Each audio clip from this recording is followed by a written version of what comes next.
personas con las que tenemos cercanía, y entonces estaban buscando alguna alternativa. Y bueno, empezamos a tener conversaciones con distintas personas, amistades, que tienen algún interés sobre estos tópicos, ¿no? O temáticas. Eh, y empezamos a constatar que las personas con las que nosotros hablábamos o sea, veíamos que esto tenía, voy a usar un término mapuche, tenía nehuen. Había fuerza aquí en esta idea de poder profundizar y concentrarnos en un tópico o en un tema que por lo general eh, está un poco dejado de lado, no considerado, y tiene una relevancia fundamental, que es el mundo indígena, como referencia cultural, incluso como, para nosotros como posibilidad de construcción de sociedad actual, porque también hay una mirada, ¿no es cierto?, hacia lo indígena como una cosa que ya aconteció, que fue, y que como que no tuviera nada que decirnos a nuestra manera actual de ser. Y en ese contexto, entonces, a nosotros nos parecía como que había a abordar tres grandes áreas, ámbitos: el educativo, el espiritual, ¿no es cierto?, y el cultural, filosófico, etc.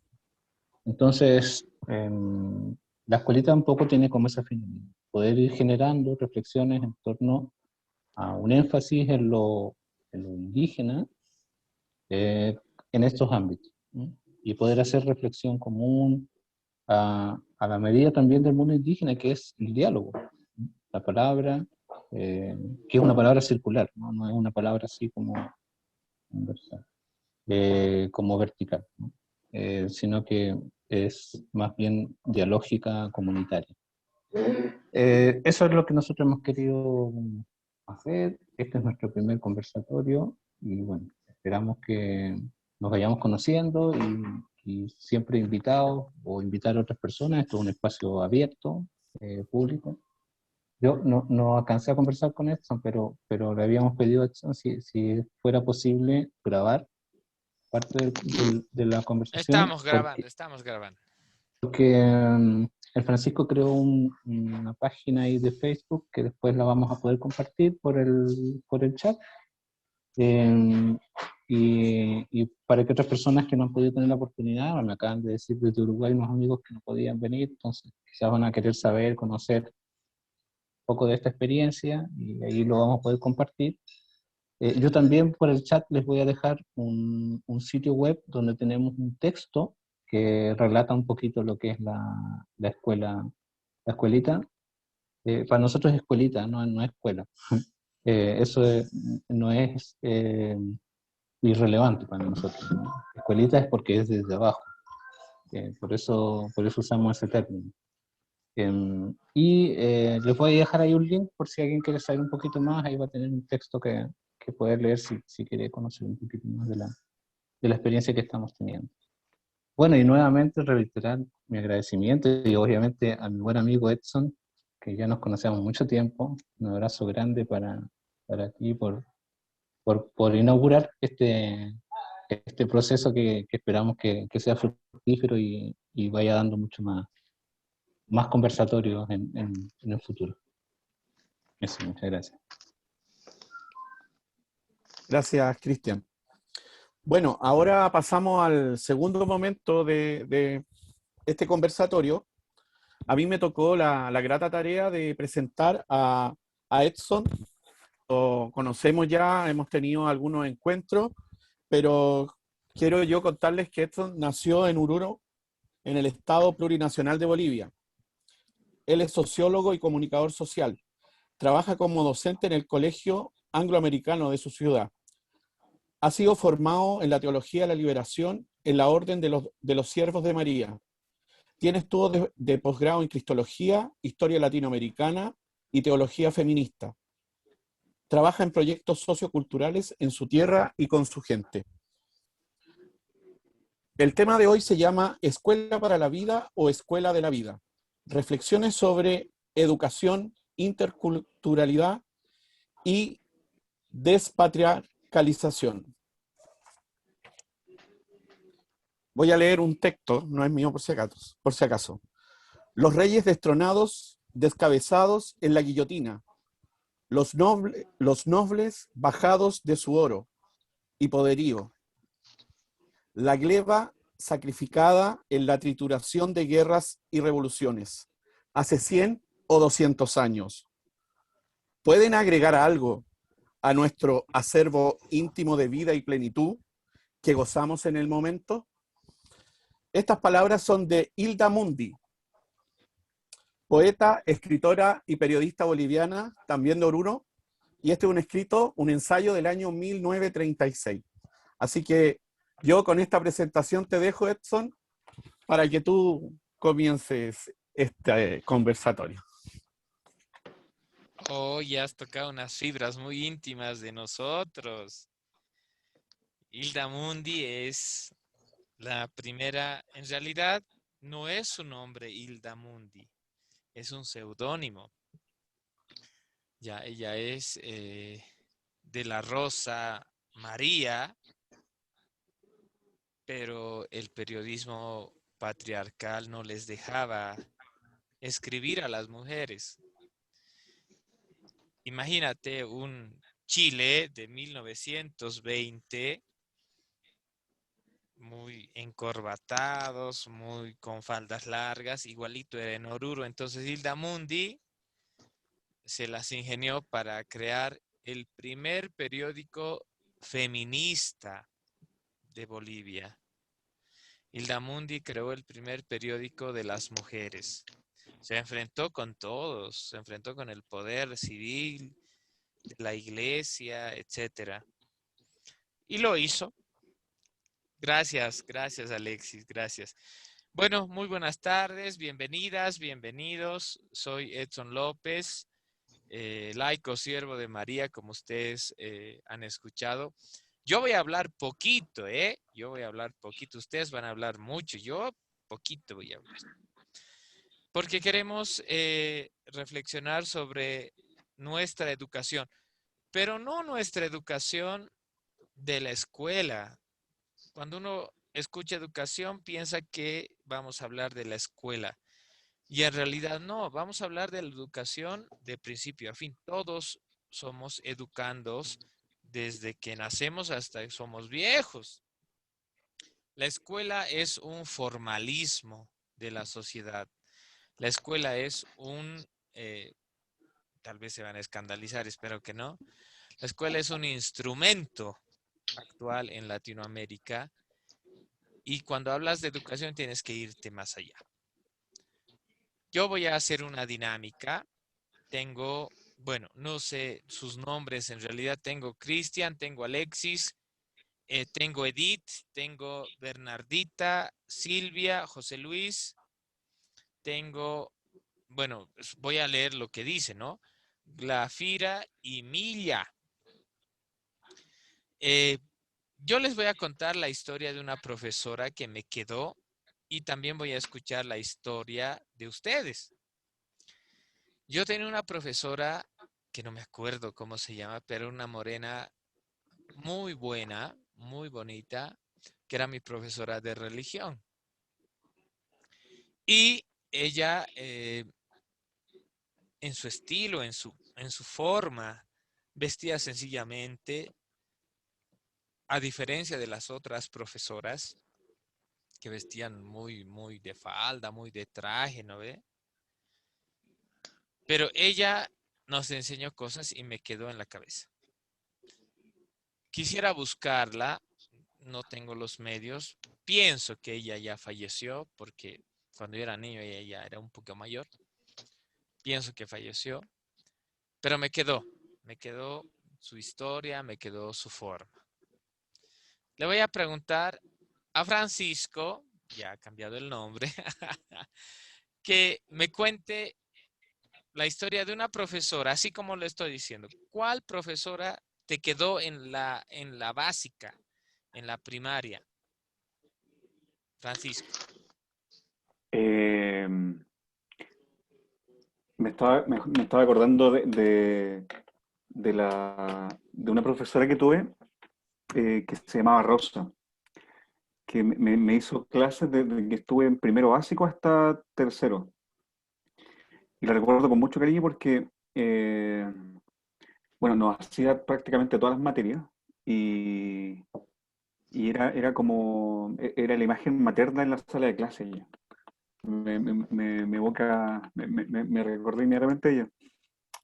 Tengo recuerdos de ella abrazándome después de haberme caído en el patio llorando. Sí, me acordé de la profesora Rosa Tapia. No sé qué será de ella, pero sí, la recuerdo con mucho, mucho cariño. Muy ¿Cuántos años? bien. Wow. Bernardita, ¿tú te acuerdas de alguna maestra en especial en la primaria? No, yo maestro, digamos.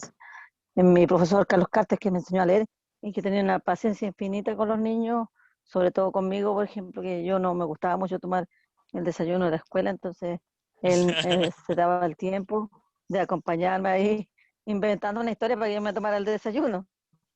Él marcó mucho mi vida y lo más triste para mí fue enterarme de su fallecimiento justo el día en que lo estaban enterrando, pero el recuerdo bonito de su forma de trabajar, yo creo que es algo que a uno la mantiene con un recuerdo latente de lo que fue su infancia. Qué bonito. Cristian, ¿tú te acuerdas de alguna maestra, maestro? Bueno, Cristian se congeló. Alexis, voy contigo.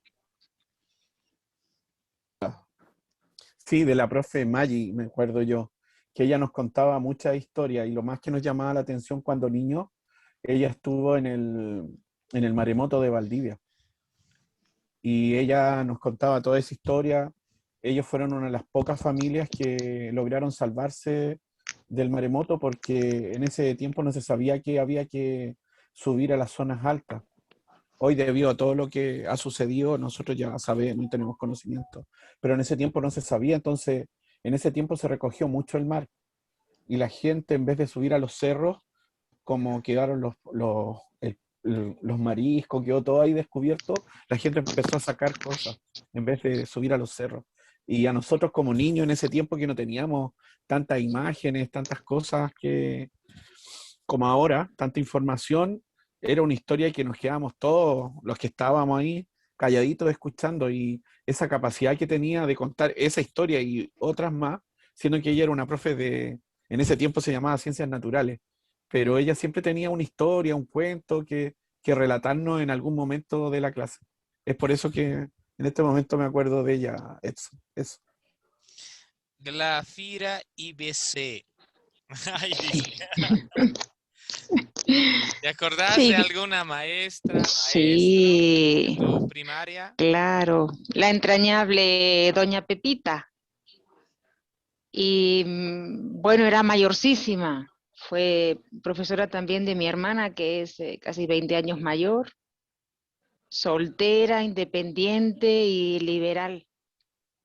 Todo el tiempo hasta su muerte nos reuníamos, sobre todo cuando yo iba a España, ¿no?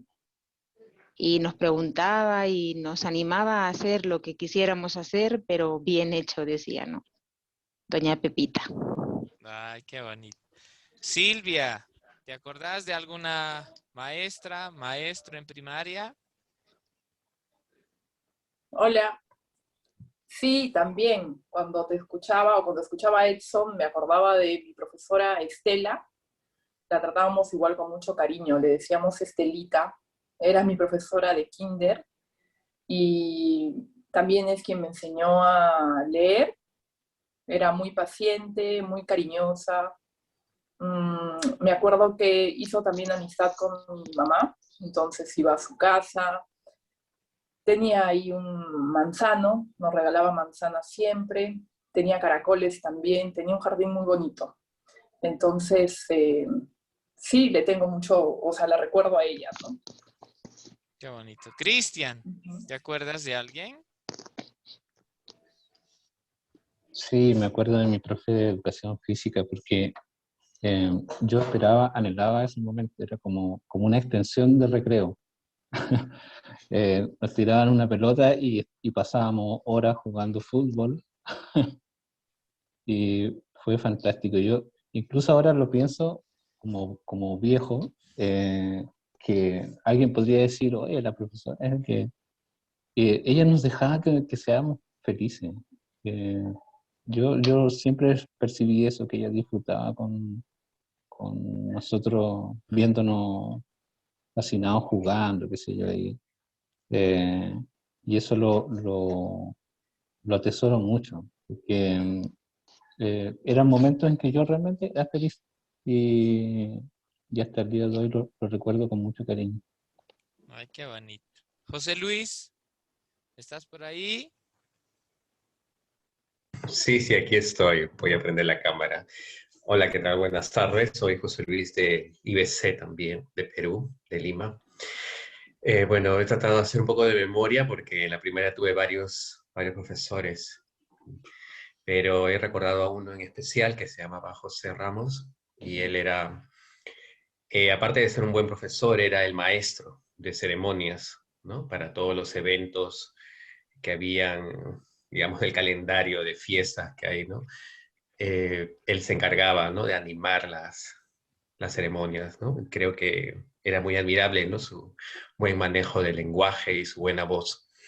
Eso lo recuerdo mucho y también para mí fue algo especial porque yo en el año anterior, antes de entrar al salón con él, digamos, tomar el año con él como mi profesor, había estado con otra profesora, pero no había muy buena relación, ¿no? Entonces con él fue como una especie de liberación porque pude tener una apreciación mejor, ¿no? Y entonces, sí, creo que me fue muy bien, ¿no? Aprendí mucho y también la impresión que él tuvo de mí siempre fue la mejor, ¿no? Y eso me reivindicó para más adelante también. Bueno, eso. Gracias. Edith, ahí está Edith, si nos puede contar.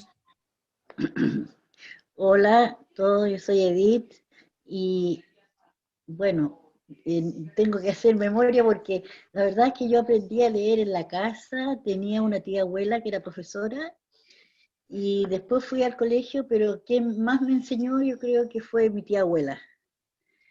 Me dejó muchas,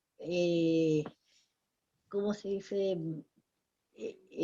Cosas buenas, cómo aprender a relacionarme, en fin, ella lo único que quería también era que uno fuera feliz.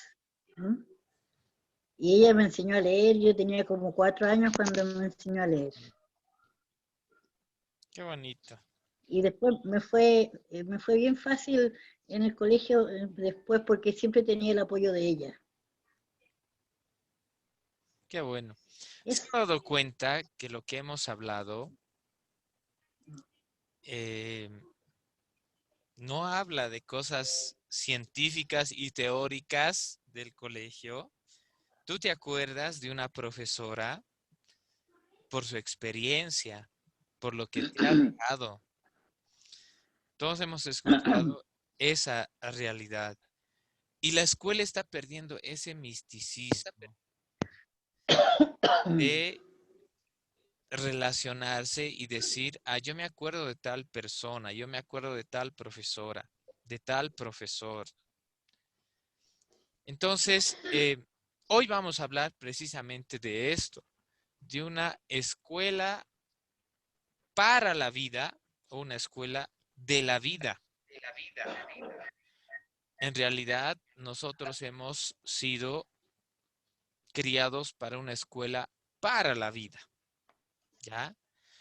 Antes de comenzar yo mi explicación, porque tengo 30 minutos y después me van a cortar, le voy a pedir a, no sé si es Cristian o Alexis, que nos haga ver un videíto muy bonito hecho en Bolivia y de una tradición de Bolivia, ¿sí? Adelante, por favor, si pueden compartir la pantalla, ahí está habilitado. No se van a poner a llorar porque es una historia muy triste, pero les va a encantar esta historia. Adelante, por favor.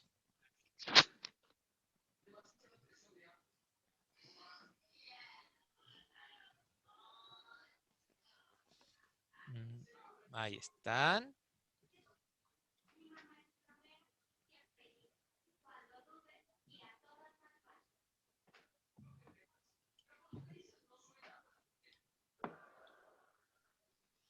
pueden poner volumen y agrandar la pantalla.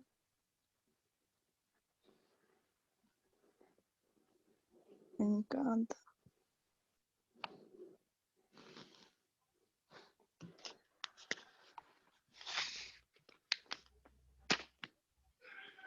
Bueno, no tenemos audio, no sé si alguien, o le paso el link a alguien que pueda compartir, por favor. Quien esté en computer. Me dice nomás yo y le mando. ¿Me puedes pasar el link si gustas? Ya, muy bien, le voy a mandar a José Luis y ahí está, José Luis, si puedes hacerlo, por favor, para que se escuche el audio y en pantalla grande. Sí, sí, sí, no te preocupes. Voy a compartir. A ver si me dejan de compartir para que yo pueda compartir. Ahí Ok. está.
Muchas gracias, José Luis.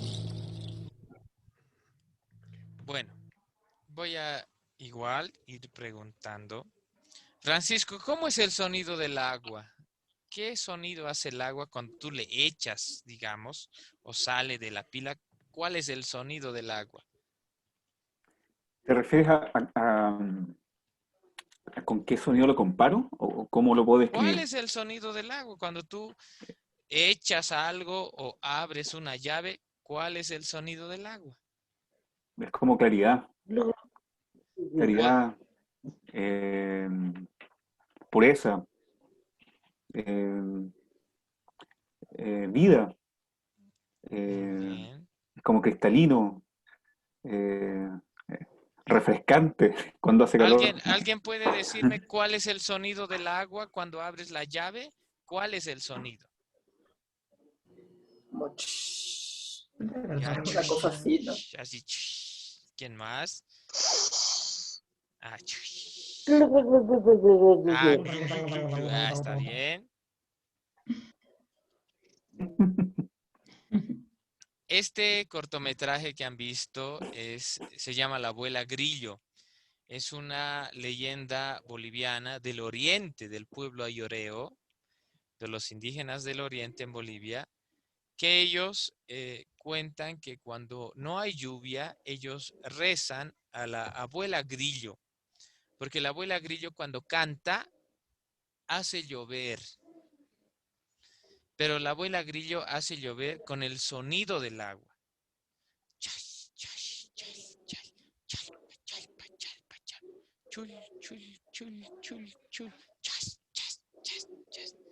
Con ese sonido.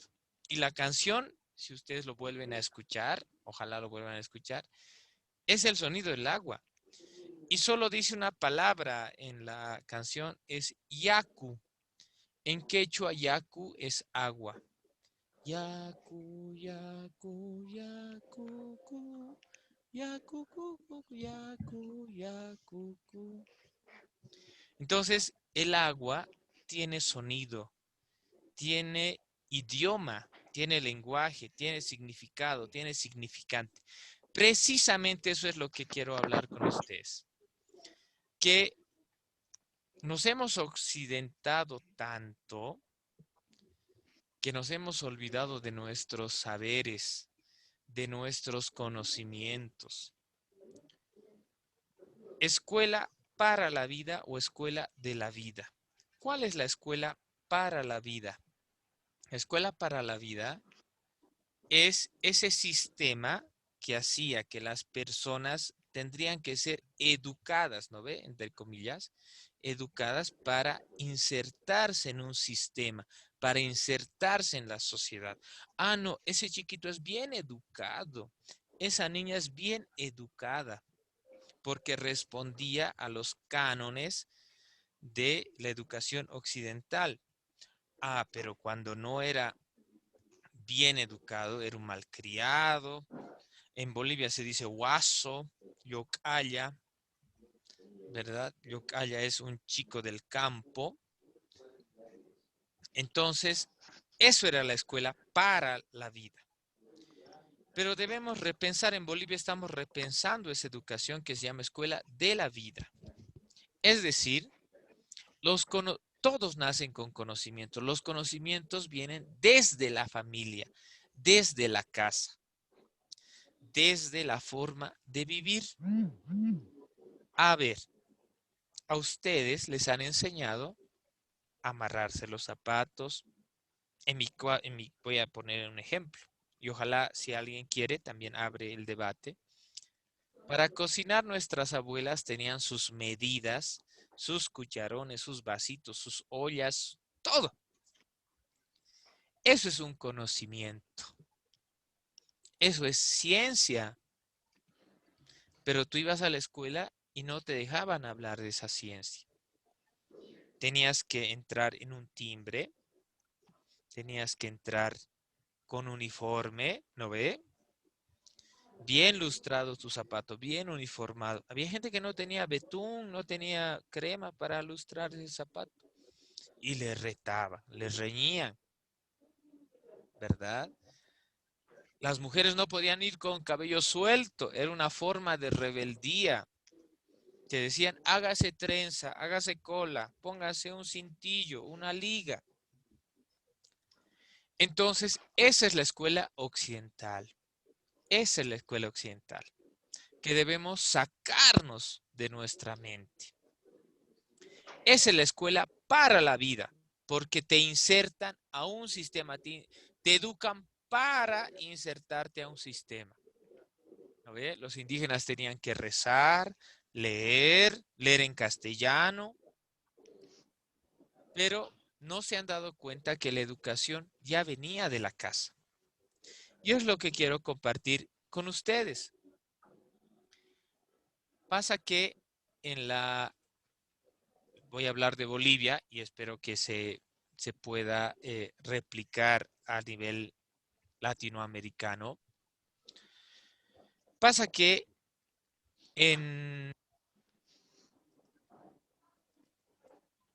Bolivia y en Latinoamérica la educación respondía a un sistema, respondía a un criterio.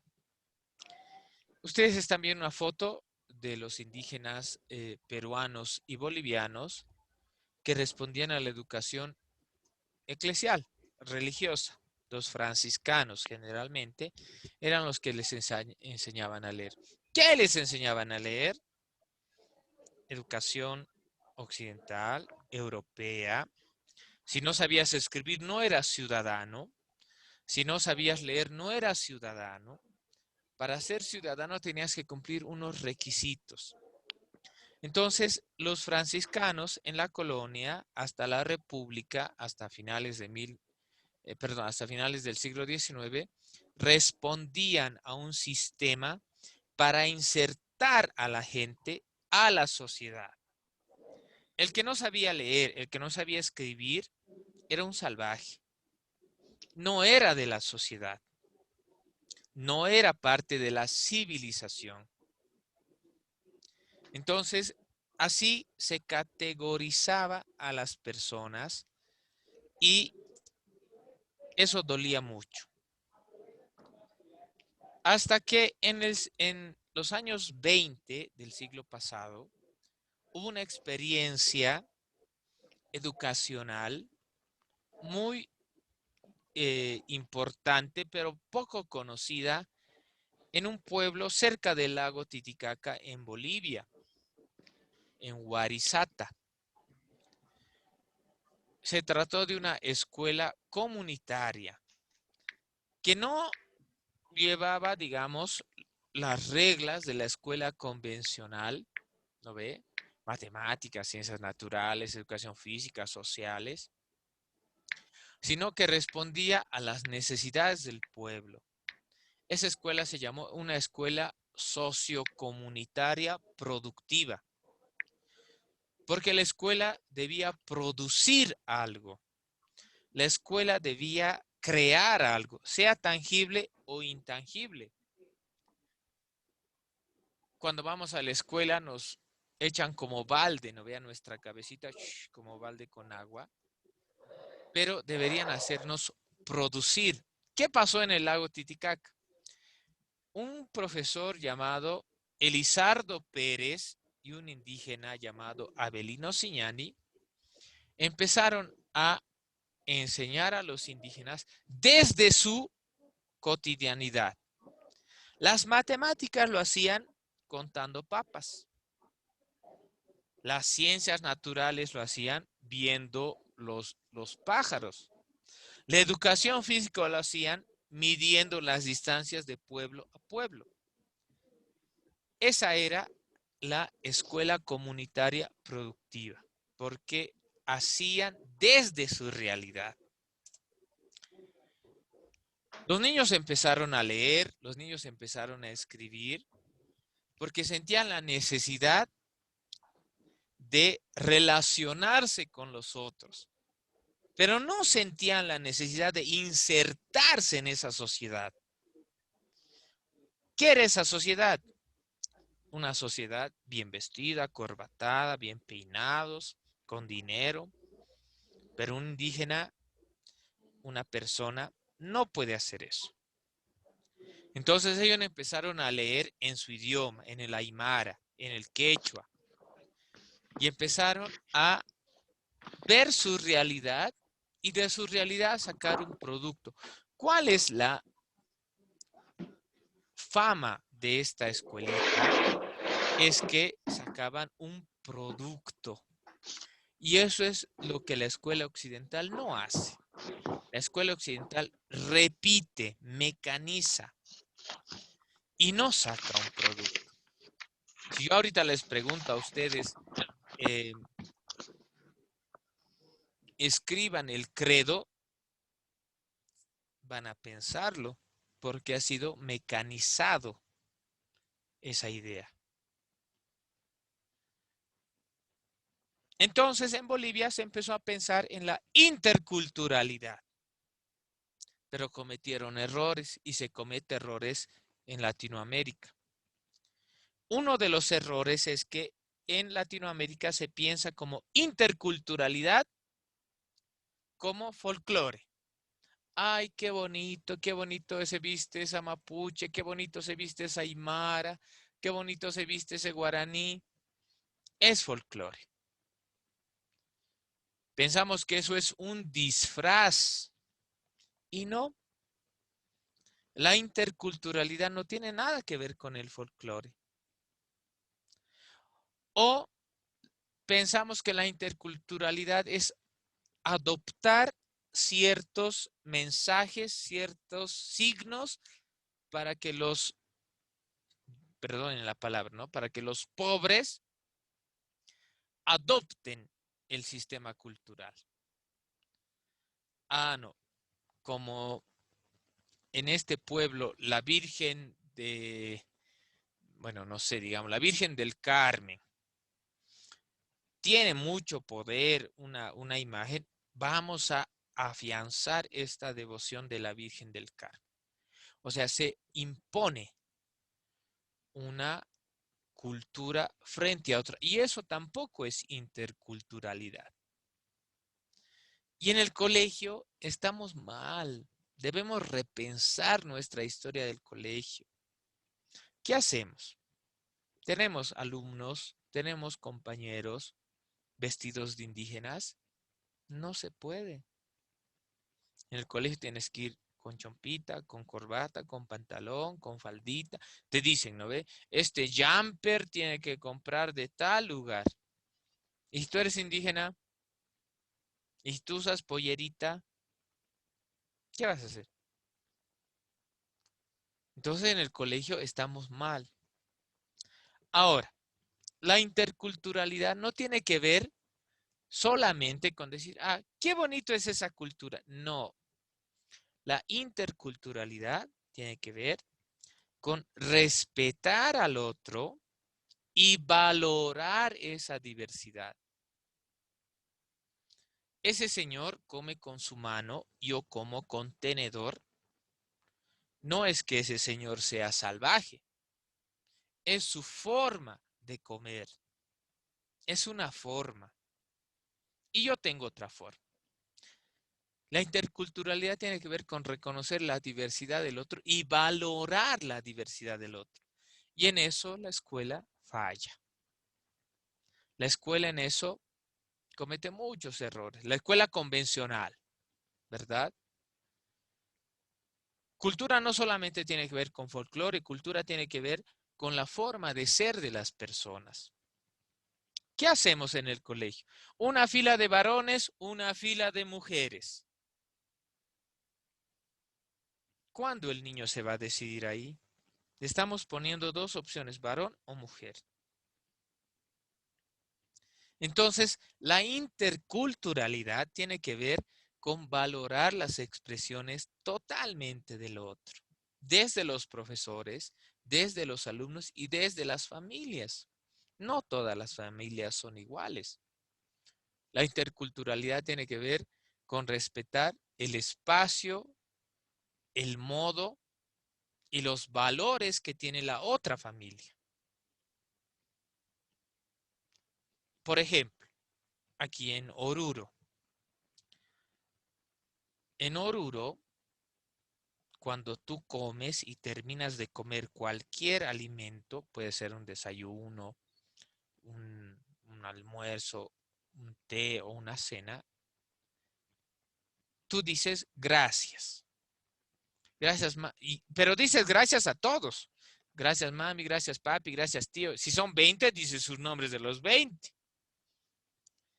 Y dices gracias, gracias, gracias. Y en otros lugares dicen provecho. No tendría que asombrarnos esa forma. Tendría que enseñarnos a ver que la sociedad es muy diversa. Entonces, eso es interculturalidad. Hay gente que piensa que los cuadernos de los alumnos, wow, dicen, uy, este cuaderno es muy bonito porque está hecho bien limpiecito, bien enrectadito, respeta los márgenes, pero tú no te pones a pensar cómo vive otro niño. No es lo mismo. Entonces, eso es interculturalidad. ¿Cuál es la diferencia entre interculturalidad y multiculturalidad? Cuando tú hablas de multiculturalidad, estás valorando la cultura del otro. Estás respetando la cultura del otro. Multiculturalidad. Bolivia es un país multicultural. Es decir, respetamos a todos los que tienen diferente cultura. Pero el valor de la interculturalidad va no solo en respetar, sino en conocer la cultura del otro. Esa es la diferencia. Multiculturalidad e interculturalidad. Cuando tú eres intercultural es que conoces, has vivido, has palpado, has sentido lo que vive ese grupo social. Entonces la escuela tiene que empezar los colegios tienen que empezar a pensar en ese sentido, en que no podemos estandarizar a los alumnos en un solo sistema. Uniformaditos, bien peinaditos, no. ¿Qué hacemos en los colegios? Tienes tu cabello largo y te dicen que te cortes, ¿no ve? Porque responde a un sistema occidental europeo. Las chicas deben tener las faldas, bueno, en el colegio que yo estaba en un colegio de monjas, 3 dedos debajo de la rodilla. Si no tenías 3 dedos debajo de la rodilla, no te dejaban entrar. ¿Y eso para qué sirve? ¿En qué funciona eso en la sociedad? En nada. ¿Verdad? Entonces, tenemos que empezar a desescolonizarse. Porque la escuela nos ha hecho pasar patrones. Tienes que tener el cabello corto, la falda abajo de la rodilla, uniformado. Entonces nos ha hecho pensar de otra forma. Y el error que comete la escuela hoy es la competencia. La competencia es el antecedente de las guerras. Los niños tienen que ser mejores que el otro. Tengo que tener ese diploma, tengo que tener esa beca, como sea. Y así estamos enseñando a nuestros alumnos. Y eso es un error muy grande de las escuelas. La competencia. Es un error calificar al alumno por número. Tú eres 90, tú eres 70, tú eres 45. Es un gran error. Tenemos estándares para calificar a los alumnos. Entonces debemos empezar a pensar una escuela, una educación desde nuestra realidad, desde nuestra forma de ser. Yo trabajo en un colegio, discúlpenme que los diga, yo trabajo en un colegio muy elitista. Las personas más ricas pagan ese colegio donde yo trabajo. Y ahí me doy cuenta que hay niños que son desechables. Tienen una rutina casa, colegio, natación. Casa, colegio, instituto de inglés. Pero no conocen su realidad. Y la escuela debe ser un lugar para analizar la realidad. Entonces, eso es interculturalidad. No es conocer, sí, por ejemplo, ¿cómo se llama? En Maipú hay gente mapuche, conozco sus cosas y qué bonito. Eso no es interculturalidad. O en Perú, digamos, ¿no? Voy al Machu Picchu, recorro, ay, qué bonito, foto por aquí, foto por allá. Eso no es interculturalidad, eso es turismo. Interculturalidad es insertarse en esa sociedad, en ese grupo. Y los grupos no son iguales. Y el otro error que comete la escuela es la forma de educarnos en un ambiente patriarcal.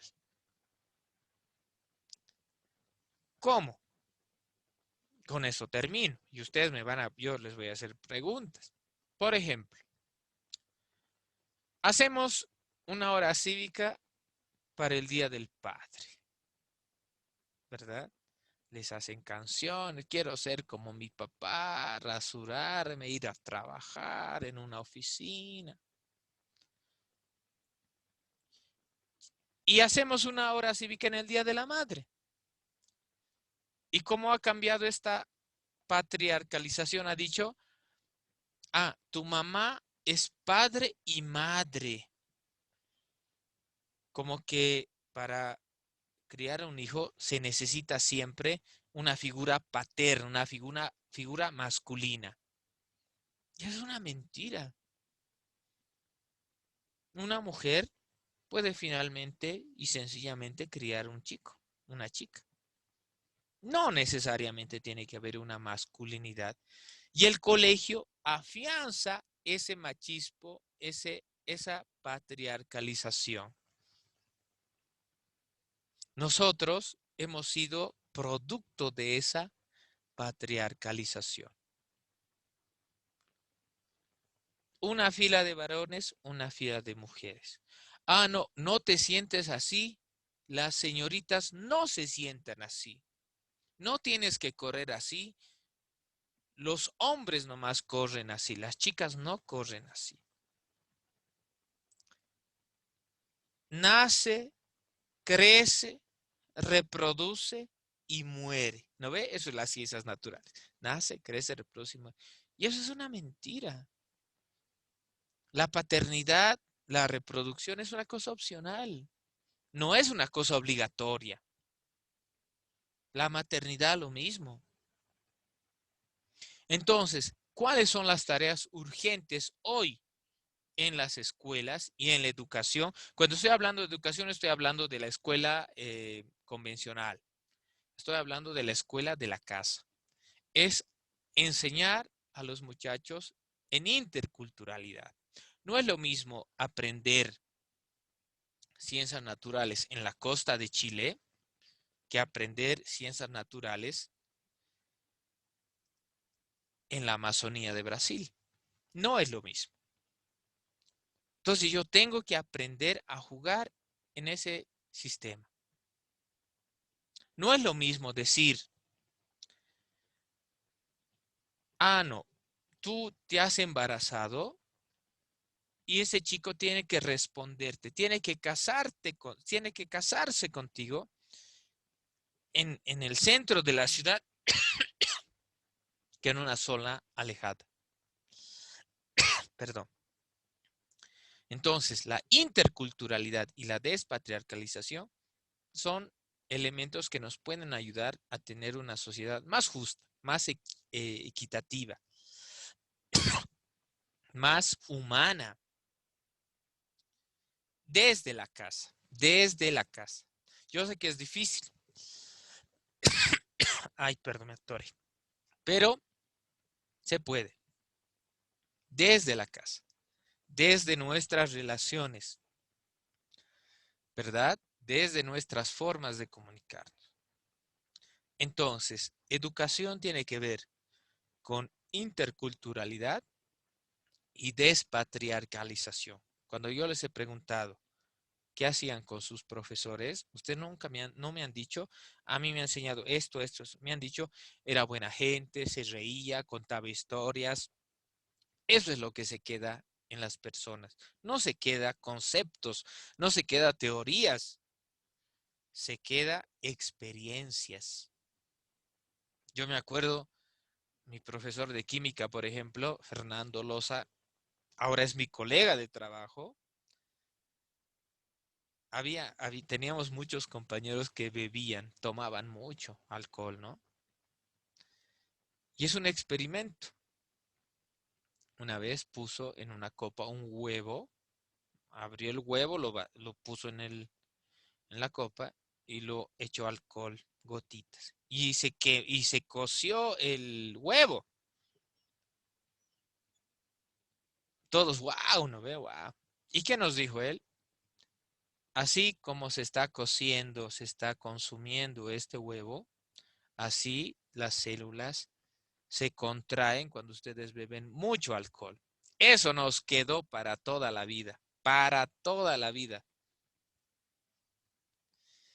Entonces, yo les invito a que repensemos las escuelas, repensemos nuestra forma de educar, si somos educadores, si somos profesores, pero sobre todo repensemos en lo que estamos dejando.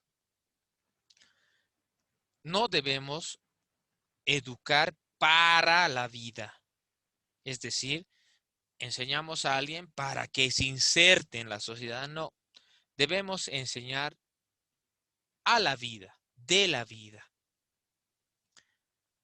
Sus mamás, nuestras mamás, nunca han ido a una escuela de gastronomía para cocinar muy rico. ¿Quién les ha enseñado? Nuestras abuelas. ¿Verdad? Vas a poner esta manito de arroz, este poquito de agua, este poquito de sal. Y eso es ciencia. Pero ¿qué ha hecho la escuela? Los ha pagado. Y que ha creado una escuela de gastronomía. Entonces, les invito a que repensemos nuestra forma de educar, no para la vida, sino de la vida. La vida nos enseña y nos enseña mucho. Fin. Hasta ahí dije todo lo que tenía que decir. Ya, muchas gracias, Edson. ¿Alguna consulta, alguna pregunta que quisieran hacer a Edson? Está abierto el micrófono para que puedan realizar alguna consulta sobre el tema de hoy.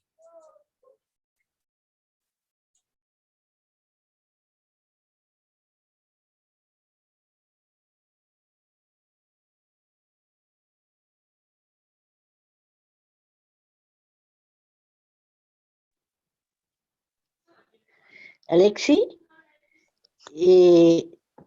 quiero preguntar si esto quedó grabado. Sí, quedó grabado, sí.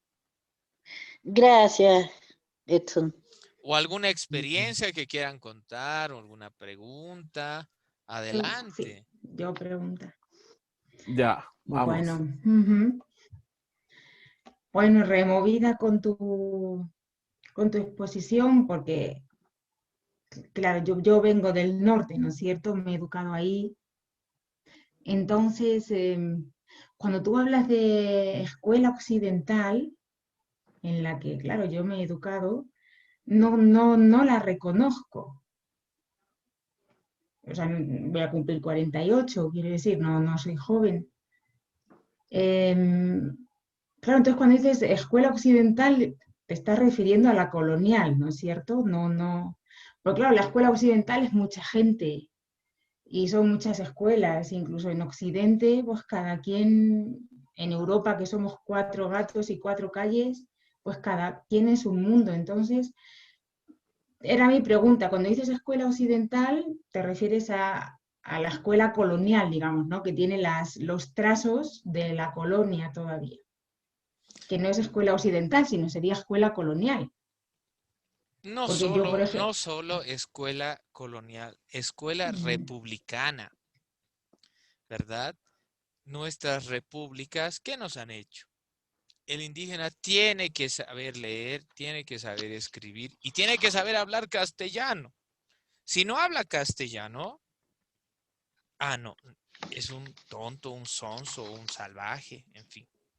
Pero yo me refiero a este sistema occidental, a la forma de educarnos europensantes, ¿ya? Euro, euro sentimentales y sobre todo norteamericanos, ¿no ve? Porque, ¿qué nos enseñan en la escuela? No, tengo que ganar una beca. Puedo ser estudiante de intercambio en una escuela europea, en una escuela norteamericana. Como que los latinoamericanos somos bien tontitos y no puedes hacer un intercambio ahí, ¿no ve? Entonces yo me refiero a una escuela occidental, evidentemente, como tú dices, hermana, a una escuela colonial, pero también una escuela republicana.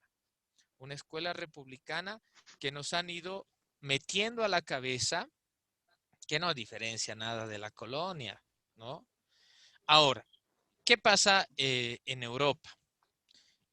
En Europa, muchos de los colegios tienen una influencia muy religiosa. Muchos de los colegios, muchas de las entidades educativas tienen influencias clericales. Los colegios más asombrosos, no sé si estás en España, bueno, yo he tenido la suerte de estar en España, responden a una doctrina religiosa. Pero si tú te sales de esa doctrina, estás fuera de ese sistema. No puedes ir con cabello largo, no puedes ir con falda corta, ¿verdad? Entonces, ese es el sistema occidental de educación. Nos han occidentalizado aquí a los latinoamericanos. ¿Cuál debería ser la propuesta, hermana? Repensar desde Latinoamérica, desde nuestra realidad. Europa ha pensado su educación con toda justicia desde la realidad europea. Pero América Latina es otra cosa. Norteamérica ha pensado su educación desde su realidad y los chilenos tienen otra realidad. Los bolivianos tenemos otra realidad. Entonces, no es la idea importar sistemas educativos, es inventar sistemas educativos, crear sistemas educativos que respondan a las necesidades de nuestros pueblos. No sé si te ha respondido la pregunta. sí, gracias. Bernardita quería hacerte una pregunta, Edson. Adelante. No solamente una pregunta, sino una pequeña reflexión también respecto a lo que nosotros vivimos como países. Nuestra América ha dejado mucho de lado a los grupos étnicos. No tenemos ni siquiera un acercamiento real a lo que es su cosmovisión. Yo viví un tiempo, por contarles ahora, que en Chiloé, y aprendí varias cosas de allá, de la cultura de allá, que yo ahora las veo en mi escuela y perdona que suene feo lo que voy a decir, como que no hace sentido para los demás, que nuestra cultura tan valiosa del cuidado de la tierra, como la de los mapuches, huilliches y pehuenches, que son de esa zona, nosotros no estemos valorando eso. Y también un comentario respecto al video que usted vimos todos, que me fascina en el sentido práctico de lo que ocurre en el Valle de Petorca, que es la zona está encauzada al lugar donde yo vivo. La valoración de nuestra tierra ahora es económica, ¿ya? Entonces estamos repitiendo como ciertos ciclos para que la economía sirva a otras cosas que no son lo que realmente nosotros deberíamos tener dentro de nosotros, que ocuparnos de ser personas, como dicen ahí antiguamente, de bien, una campechana que ayuda a sus vecinos y se preocupa porque su entorno natural esté en armonía. Y es una de las cosas que nuestra educación chilena ha dejado de lado. Y pesa mucho que no sepamos tanto de la riqueza, inclusive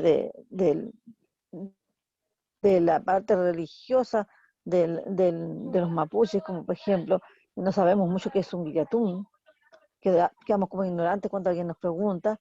Los que sabemos un poquitito más, claro, lo damos a conocer, pero yo creo que nuestra escuela debe volver a lo que era antiguamente. Nosotros aprendíamos bueno, pero con calidad. No importaba si era mucho o poco, pero era calidad. Aprendíamos a refugiarnos y a comprender el entorno donde nosotros vivíamos. Y ahora estamos como muy alejados, como decía usted, pendientes de obtener una beca para irse para tal parte, pensando en cosas que no son beneficiosas para nosotros. Aceptamos cualquier cultura que llega desde lejos y la adaptamos a la nuestra, pero nos quedamos mucho con lo de fuera y no estamos valorando lo de dentro. Yo creo que también tenemos que hacer un mea culpa de nosotros los profesores, de qué estamos haciendo para que nuestros niños vuelvan a amar lo que es su patria, sentirse parte de ella y Y el respetar y valorar territorio. esa cultura que tienen todos los pueblos originarios. Ahora, por ejemplo, uno que nace en Arica, en la, no sé qué, es, regiones llaman ustedes, ¿no? En la región del norte, Sí. no se va a sentir mapuche, no se va a sentir mapuche. La Araucanía está más al sur. El ariqueño, el iquiqueño, de hecho, Arica e Iquique son palabras aymaras, se va a relacionar más con los aymaras, no se va a relacionar con los mapuches. No es que vamos a volver a todo Chile mapuche. ¿Cuál es el detalle? Es que, como Bernardita dice, es que él se sienta parte de esa cultura. Y aunque vengan culturas de afuera y yo las admire y me gusten, las puedo adoptar, eso es parte de la interculturalidad. Pero yo debo respetar mi identidad. Y eso la escuela no hace. La escuela no hace. La escuela te obliga a tener una norma, un sistema, una forma de estructura en esa forma. Y si tú no encajas, eres un malcriado, eres un mal educado, eres un mal alumno. ¿No ve? Vamos a llamar a tu mamá. Entonces debemos repensar. Es lindísimo lo que tú dices, Bernardita, ¿verdad? ¿Cuánta sabiduría científica hay en la cultura mapuche que no hemos rescatado? Matemática, ciencias, educación física, religión, lo tiene la cultura mapuche y no hemos rescatado. Eso es ciencia. Pero ¿qué nos ha hecho como dice nuestra hermana de hace rato, qué nos ha hecho la escuela occidental? No, nos ha importado conocimientos. ¿No ve? La Virgen, Dios, Jesús, Semana Santa, no sé. Pero no hemos rescatado ese conocimiento. Y nuestros pueblos son pueblos orales. No son pueblos de estarse pasando hojitas, son pueblos orales. Nuestra interculturalidad es la oralidad en Latinoamérica. Ojalá escribiéramos lo que nos cuentan nuestras abuelas, nuestras mamás, todo, ¿no ve? Porque tiene una explicación para todo. Y eso es la ciencia. La ciencia te explica un suceso, tiene una explicación de ese suceso. Y nuestras abuelas lo hacían. Tienes que, no sé, yo les voy a contar, no sé si en Chile o donde estén pasa. Yo le pregunté a mi mamá, mami, ¿por qué la luna es grande un tiempo y un tiempo es pequeñita? Académicamente te van a dar una respuesta. Pero ¿qué decía mi mamá? Cuando la luna está bien cerquita, es bien grande. Y cuando la luna está bien lejos, es bien pequeñita. ¿Es o no es ciencia? Es espectacular. Es espectacular. Y eso no hemos sabido valorar en Latinoamérica.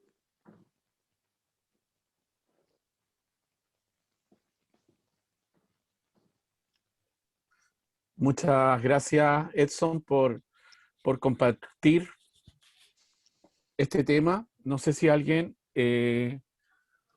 Silvia y Silvia, después Glafira. Sí. ¿Ya? Ujú. Y yo tengo Silvia. una... Ajá. Ujú. Bueno, primero, gracias Edson por tu exposición. La valoro mucho porque también me remueve y me hace pensar, ¿no? No pensar solamente desde la cabeza, ¿no? Sino que remueve otras cosas también, ¿no? Entonces, tú, pensando un poco en mí, pues yo, bueno, soy peruana, pero he crecido en un ambiente como tú, digamos, lo has dicho, un poco más occidentalizado, ¿no? Pero por el lado de mi madre tengo, claro, raíces quechuas, ¿no? Ajá, pero como que yo siento que ambas cosas son parte de mi identidad, ¿no? Entonces, claro, si yo estoy compuesta de ambas cosas, siento que ambas cosas tienen que dialogar, ¿no? Es decir, no puedo negar que he crecido en una sociedad más occidentalizada, por decirlo así, ¿no? Y tampoco puedo negar lo otro, ¿no? Pero entonces, ¿cómo hago dialogar más bien esas cosas sin silenciar ninguna, ¿no? Entonces, no sé, es una reflexión que me suscita tu exposición y también, digamos, a partir del diálogo que estamos llevando a cabo, ¿no? Solo quería decir eso. Mira, por parte de mi padre, nosotros tenemos raíces judías. De hecho, celebramos fiestas judías. Por parte de mi madre, digamos, tenemos el cristianismo y el quechua, ¿ya? El quechua. ¿Qué pasa? Cuando tú en quechua dices a una chica, Imilla. Imilla es jovencita, joven, adolescente. Pero tú le dices Imilla, es un insulto. ¿Lo ve? Entonces, eso no es mira la diferencia entre interculturalidad y y el otro extremo. Yocalla, muchacho. ¿No ve? Yocalla. Yocalla de mierda. Dice que no sirve nada. Pero yocalla es muchacho. Entonces, como tú dices, eso es interculturalidad. Obviamente, nosotros estamos occidentalizados por la colonia, eso no lo vamos a negar. Tenemos una mano española y una mano latina indígena. No podemos negarlo. Pero ¿dónde está el detalle? En que esa mano nuestra, latina, indígena, como tú dices, Silvia, no debe ser motivo ni de vergüenza, ni de miedo, debería ser motivo de orgullo. No sé, Silvia, tu familia es quechua. Mira, yo tengo una frase que desde chiquititos nos enseñaban en quechua, que dice, Supaikuna chayamusa pinkiririspaj, kusi kusi colquemanta espuelayo. Significa, los diablos están viniendo bailando para la Virgen con espuelas de plata. Los chicos no lo repiten porque cuando lo repiten se ríen. Y en cambio debería ser diferente. Debería ser, yo repito esto porque es parte de mi cultura. Interculturalidad. Eso es interculturalidad. No es folclore. La gente piensa, ay, qué bonito bailan no sé, en la Candelaria, en Puno, ay, qué bonito. No, eso es cultura. Eso es, perdón, turismo, folclore. Interculturalidad tiene que ver como tú dices. Yo soy parte de esto, y conozco las dos partes, y valoro las dos partes. Ay, qué lindo, Silvia. Me has hecho recordar de mi abuela.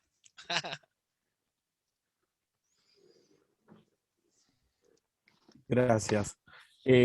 Glafira quería Sí, hacer una reflexión, un comentario, sí. Bueno, Concuerdo, ¿no? Creo que, o sea, tal y como está organizado, escuelas pues son o bien instrumentos de socialización en la cosmovisión dominante o bien instrumentos de colonización. Quiero decir, de momento no hemos logrado librarnos, ¿no?, de ese espacio de escuela como de colonización de mentes. No trabajo en educación, pero sí comparto la mañana en un comedor de niños, en un comedor parroquial de niños de distintos colegios. Yo ahora estoy en una ciudad, en Chachapoyas, en el nororiente del Perú. Y creo que un problema, para mí es un problema, visto que el sistema educativo está así y las escuelas están así, la centralización excesiva, bajo mi punto de vista, de la educación en la escuela. En la escuela se aprende a leer, se aprende a bailar, hay competiciones deportivas, hay días cívicos, hay clases de religión, hay festivales. O sea, la escuela aglutina todo. Cuando son, ¿qué?, 4 horas de colegio máximo, y después, ¿por qué clases de religión? ¿Por qué en el colegio? Salgan del colegio, ¿por qué todo en el colegio? Entonces es todo un círculo cerrado.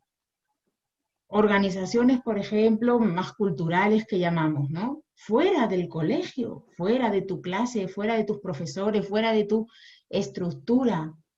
Las clases de religión fuera del colegio. Quien quiera tener catequesis, que vaya a la parroquia, se junte con otra gente, ¿no? Entonces creo que esa centralidad le pedimos mucho a la escuela, por lo menos en el Perú, o al menos en Chachapoyas, y le pedimos mucho a los profesores. La escuela tiene una función, que es la que tiene, pero la otra forma de socialización, de valorar la propia cultura, de juntarse y enfrentarse con el que es diferente, habla distinto, come desigual y se sienta, eso tiene que ser en otro espacio, porque la escuela es una burbuja. Si es elitista, todos son iguales. Si es una escuela pública popular, todos son iguales. O sea, no hay mezcla, no hay confrontación de... He conocido, yo lo veo en el comedor, ¿no? Se sientan por colegios. Digo, no, el que lleva el uniforme verde con el azul, intégrense, conozcan a otros niños de otros colegios. Entonces creo que podríamos empezar por ahí, ¿no? Descentralizar la educación de la escuela. La escuela, pues bueno, si quieren capacitación para una profesión, leer, lo que sea, ¿no? Pero ese espacio. Pero el resto de socialización en la cultura y en el crecimiento más personal, bueno, vamos a sacarlo de la escuela, ¿no? Del colegio, de los muros, del uniforme, de los niños, las niñas, del pelo, vamos a sacarlo de ahí, a lo mejor ayuda a liberar un poco, ¿no?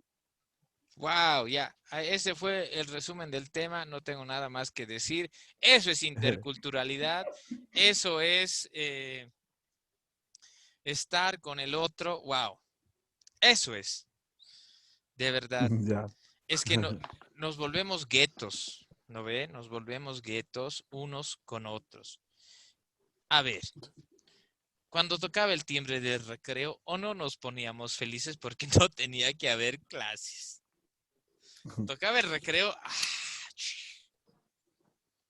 Y cuando era una clase muy linda, un profesor que te hacía excitar, por así decirlo, pasaba la hora muy rápido.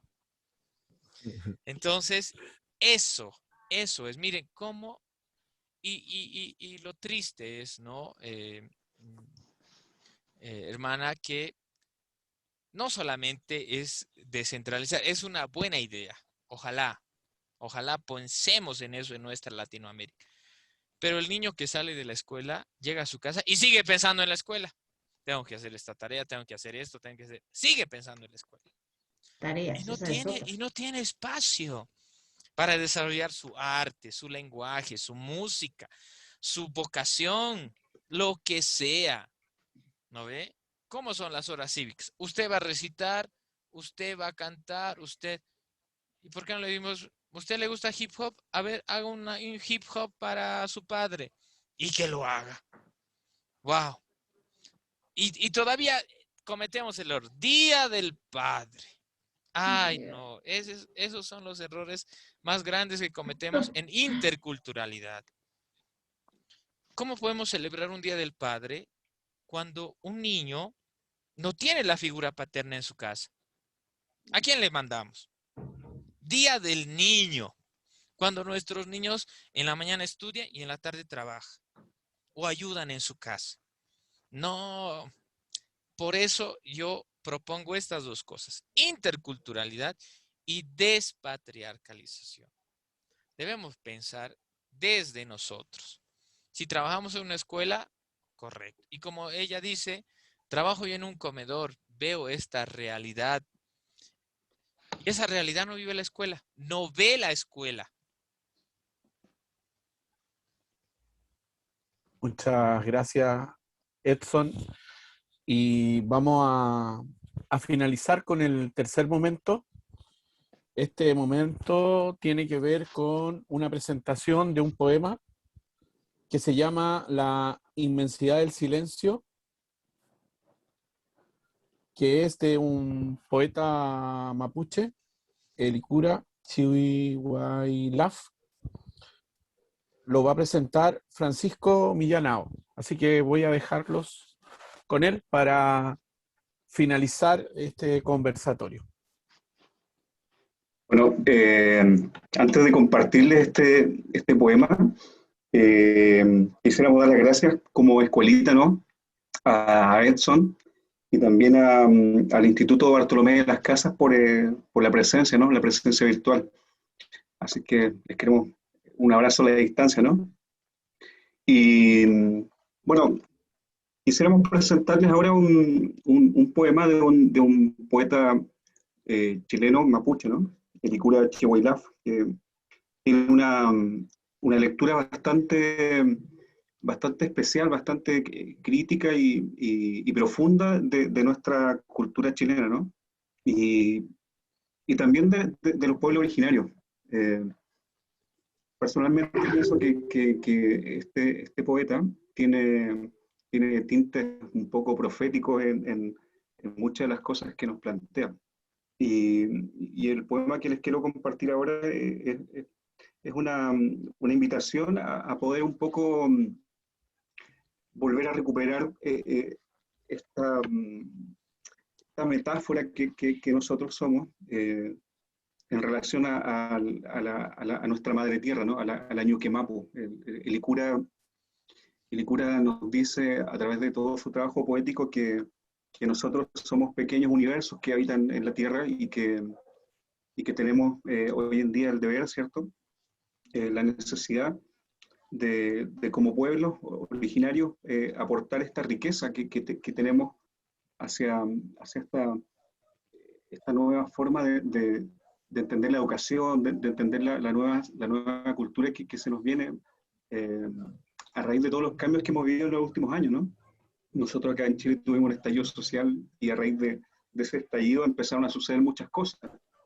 Hoy en día nos encontramos encerrados y confinados tratando de entender qué es lo que es esto del aula virtual, ¿no? Y viene como muchos cuestionamientos nosotros como docentes, cómo vamos a entender la escuela, ¿no?, en el futuro. Porque a raíz de este confinamiento también se ha generado mucha exclusión también. Entonces nos hemos dado cuenta de que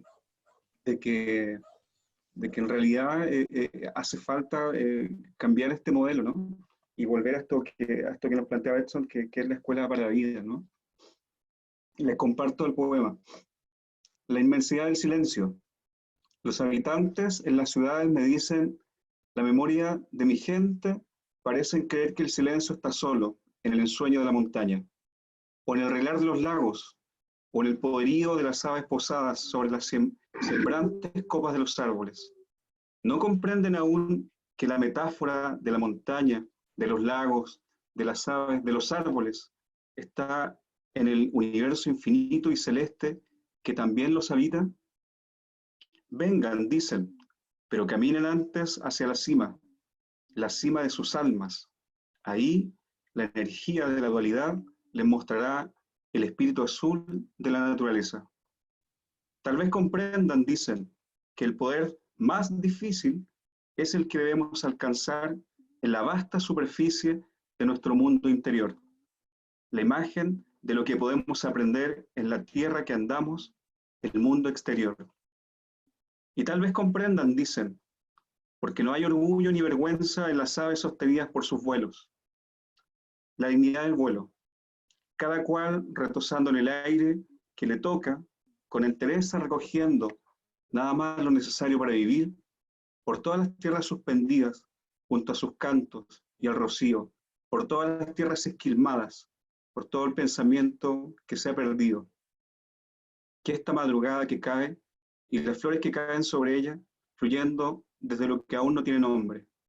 Así se me manifiesta este sueño azul. Muchas gracias. Qué bonito. Ya, yo para terminar voy a hacerles el siguiente ejercicio. ¿Se acuerdan al principio que me han hablado de un profesor o una profesora, no? Ya, imagínense que están frente a ese profesor y esa profesora. Y denle gracias. Glávira Jiménez, ¿a qué agradecerías a esa maestra o maestro?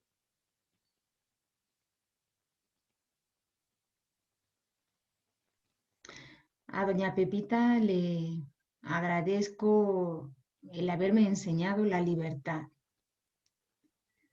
y que me creyera que podía elegir el ser y el hacer lo que, no solo lo que quisiera, ¿no? Sino lo que me hace feliz, ¿no? Lo que me gusta.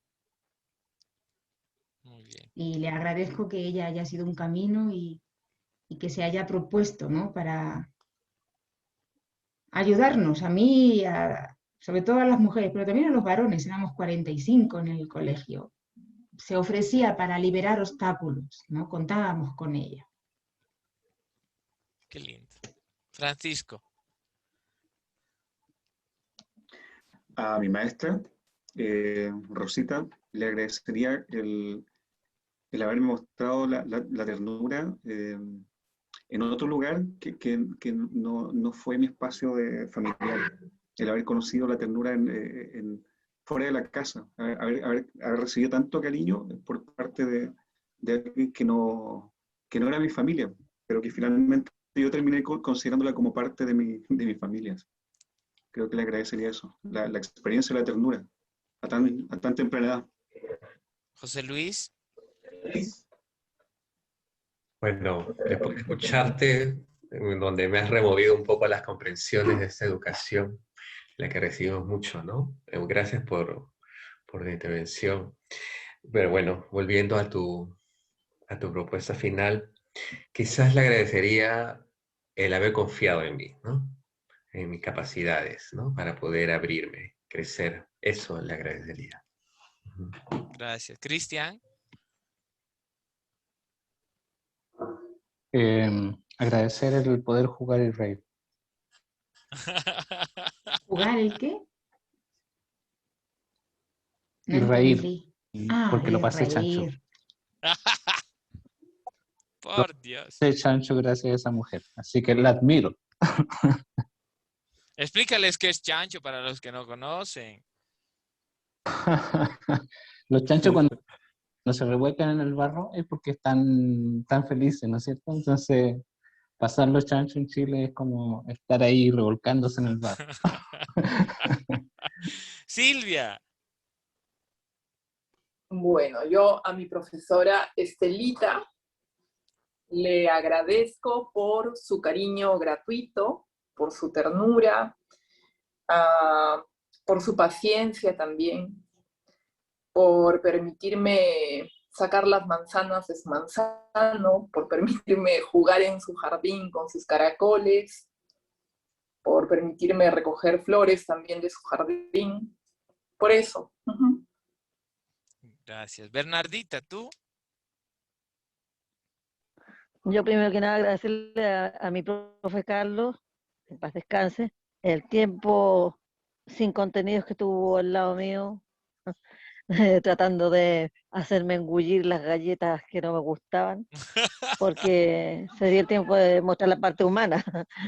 Entonces, mostró la parte humana porque los contenidos estaban en la sala de clase, pero la parte humana a veces es mucho más importante que un contenido. ¿Y tú, Alexis? Yo, bueno, a mi profesora Maggie le agradezco que ella haya desarrollado la oralidad, el contar historias, los relatos. Creo que tú también lo tocaste en la exposición. Creo que nos falta más historias en nuestras clases, en lo que realizamos día a día. Contar, repensar, pero también rescatar nuestra memoria, como el video que mostraste también. Creo que eso rescataría y eso le agradecería, pero montones. Eso. Edith, ¿estás por ahí? Pero no puedo, lo escucho, pero no No los te veo. preocupes. Ya, mira, yo le agradezco a mi tía la paciencia que tuvo, los cuentos que me contaba, cómo me enseñaba a bailar, cómo me contaba historias y me enseñaba tantas cosas, porque me enseñó matemáticas, ciencias sociales, de todo, a dibujar, me enseñó a coser, a bordar, a tejer, todas esas cosas. Y tenía una paciencia infinita. Y ella trabajaba y llegaba en la noche y se dedicaba a mí. Me acuerdo que tenía una almohada que tenía un cuento de El Quijote y me lo contaba todas las noches. Ay, qué lindo. Me hablaba del Quijote. Esas cosas yo las recuerdo con mucho cariño, que paz descanse y fue para mí una gran persona. Y voy a terminar con Me C. hablaba de Pica, ella vivió en el norte, vivió en Perdón. Iquique. Perdón, y me hablaba de Pica, que ahí pasó una gran temporada, y también todas sus cosas, como hizo clase, hacía clase en un colegio inglés en Iquique. Estaba casado con un señor de la familia de los gringos que vivían en Iquique en esa época, del año 1915. Wow. Así Y que los calcule. alfajores de Pica son riquísimos en Iquique. Wow. Sí, Por eso puedo ir. me hablaba de los limones, me hablaba de la poza, una poza que había. Yo nunca he ido a Pica, así que no conozco. Bueno. Eso. César. Y te agradezco mucho porque es muy interesante todo lo que has planteado, todo. Gracias, Y tienes Edith. toda la razón. Gracias. César, está por ahí también César. Adelante. Hola, buenas. Lamentablemente me incorporé muy tarde, no alcancé a ver lo último, pero sí comparto mucho la mirada de la interculturalidad y el ser que más que uno, que bueno, yo soy docente, pero siempre me he creído educador y educando con la vida y para la vida. Entonces, desde ese punto de vista, comparto bien la mirada que ustedes hoy día tuvieron, así que qué bueno que me pude sumar y alcanzar por lo menos la última parte. Así que desde Arica, un abrazo, mis bendiciones para cada uno de ustedes. Gracias, hermano. Y yo les agradezco a todos por escucharme. Yo no soy un literato ni un doctor. No. Yo soy una simple persona que sigue aprendiendo. Muchas gracias por escucharme. Les agradezco, Cristian, Alexis, y que la escuelita siga. De verdad, estos espacios son necesarios. Somos pocos, pero vamos a reproducir todo esto. Muchísimas gracias. Un cariño desde Oruro, Bolivia. Un beso para todos. Muchas gracias. Gracias, Gracias. Gracias. por tu Gracias. Gracias a todos. decisión. Gracias, Jesús. Gracias por su Gracias a participación, todos. por permitirnos participar. Muchas gracias, Alexis, por la invitación. Ya, También para ti. ya pues. Adiós. Bueno, amigos. para finalizar, bueno, este es un espacio de reflexión para los simples. Eso es lo que queremos hacer como escuelita. Queremos soñar en la utopía de que esto se puede repensar y poder tener un mejor horizonte y una transformación social que se pueda dar en Latinoamérica, que es lo que esperamos como escuelita, que esta reflexión ayude a eso y que los simples nos veamos y reflexionemos y nos juntemos y nos demos cuenta que somos hartos, que estamos haciendo pequeños cambios en los diferentes lugares que estamos. para retirarnos voy a dejar al Cristian que va a dar algunos mensajes, así que le doy el paso a él. Y muchas gracias a todos y a todas. En primer lugar, bueno, a mis amigos peruanos, Silvia, un abrazo grande para ti, un beso enorme, gracias por apoyarnos en esta causa de querer reflexionar, en particular a través tuyo al Instituto Bartolomé Las Casas, que al igual que ustedes, el Centro Ecuménico Diego Medellín y el Amerindia nos han querido apoyar en esto, así que estamos ahí empujando con mucha fuerza a todos los amigos de la quinta región, al amigo que se sumó de Arica, que me sorprendió. Obviamente a mis amigos Alex y Francisco por este trabajo, y para ti, Edson, un abrazo enorme. Nosotros somos amigos de muchos años y escucharte me, me, me redobla el corazón. Pronto vamos a tener un nuevo conversatorio, tenemos amistades de Guatemala que son de la pastoral indígena de allá, y pronto voy a molestar a la Silvia ahí para un trabajo con los hermanos peruanos. Así que esperamos que Dios nos regale muchos conversatorios más y enriquecernos Ahora estoy yo mutuamente, que es lo que estaba es pensando nuestra finalidad. Así que un que abrazo tanto gigante para todos. trabajo, tanto esfuerzo que hago, yo me voy a ir de vacaciones en enero a Valparaíso, así que me tendrán que soportar por lo menos un tiempo. Así que voy a estar en enero. De verdad que tengo pensado irme de vacaciones en enero.